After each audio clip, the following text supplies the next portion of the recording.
Bonjour à tous. Nous nous retrouvons aujourd'hui pour mettre en lumière une avancée technologique majeure dans le secteur de la finance humanitaire en zone rurale.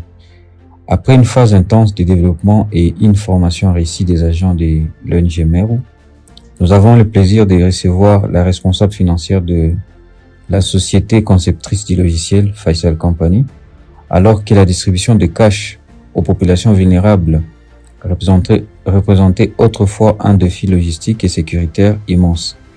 L'autonomisation via nos terminaux POS et tablettes interactives change la donne.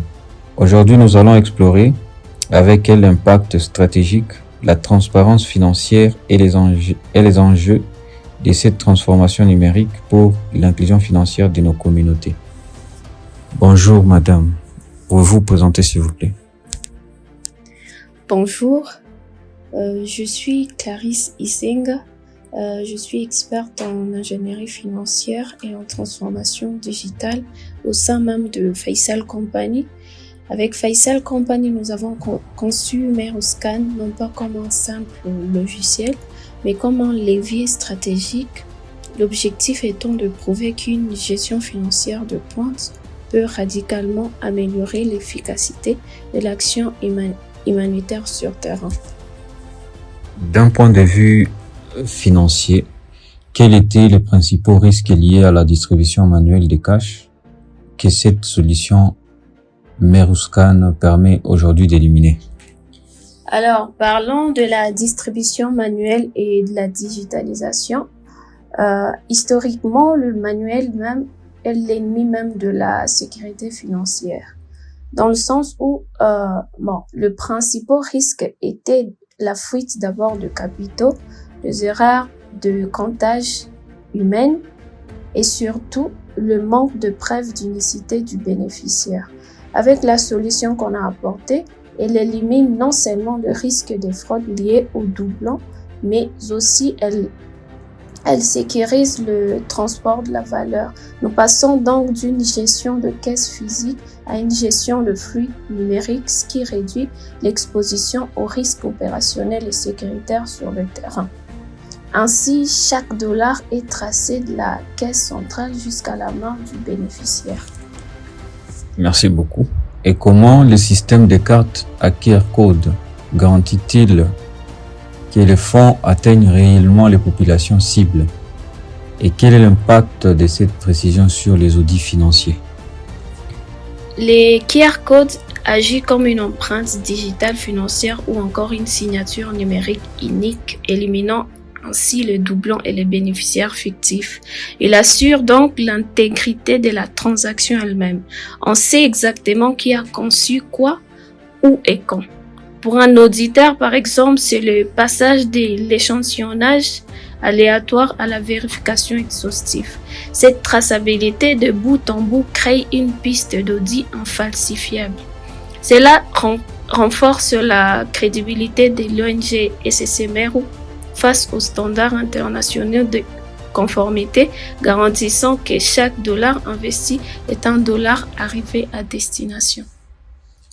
Merci madame. En tant que financière, comment évaluez-vous le gain de temps et de la réduction des coûts administratifs pour une ONG comme Meru grâce à cette automatisation? Alors, parlons de gain de temps plutôt et la réduction de coûts administratifs. L'automatisation transforme radicalement les ratios d'efficience et en efficacité pure.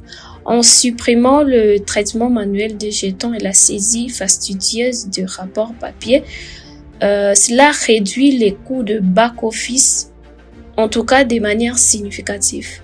Et pour une structure comme Meru, ces gains de temps permettent de réallouer les ressources humaines vers des tâches à plus haute valeur ajoutée, comme par exemple, je dirais l'accompagnement social plutôt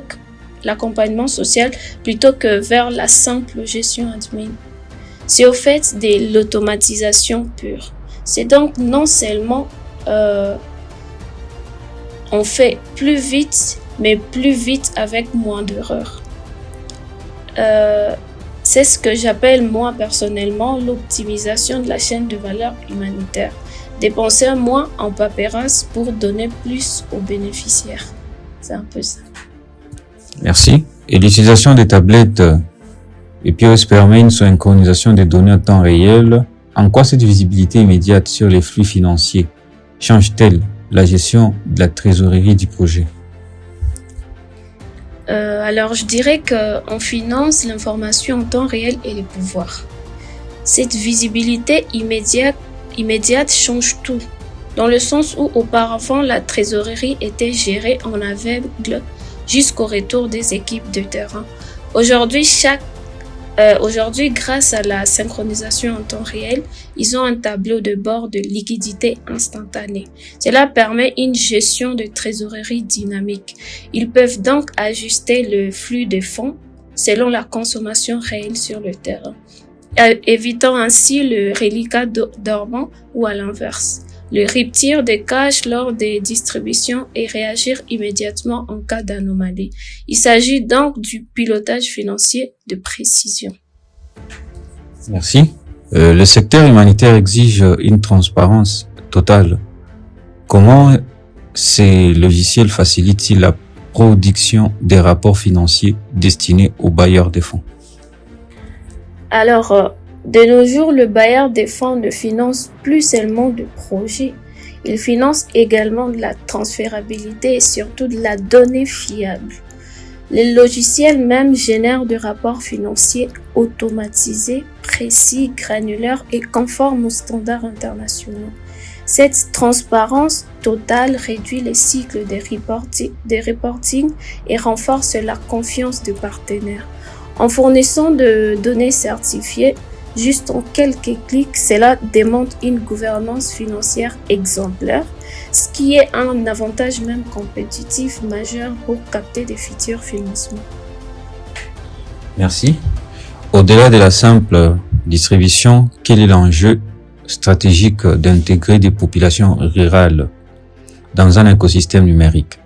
Est-ce le premier pas vers une inclusion financière plus large? Alors, non seulement c'est l'enjeu majeur, mais c'est ici même que la technologie devient stratégique.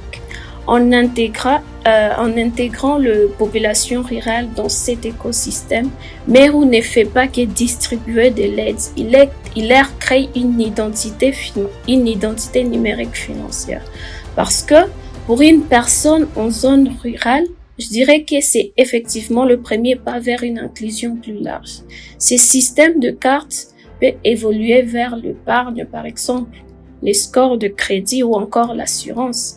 Et donc, il ne s'agit pas seulement de distribuer de l'aide, c'est aussi construire l'infrastructure fine de demain pour des zones jusque-là exclues du système bancaire classique.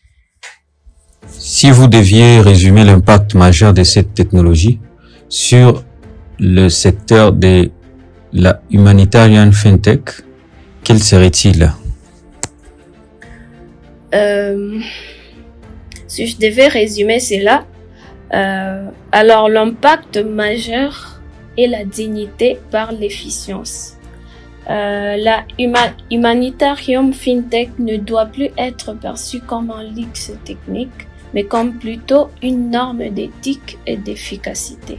Cette technologie prouve que l'on peut allier la rigueur d'une direction financière à l'urgence de l'action humanitaire. C'est la preuve que la transformation digitale est le meilleur allié de la redevabilité et de l'impact social réel. Et, fort heureusement, chez Faisal Company, notre vision est de prouver que l'innovation technologique est le levier le plus puissant pour transformer la vulnérabilité en opportunité économique tout en garantissant une rigueur financière sans faille.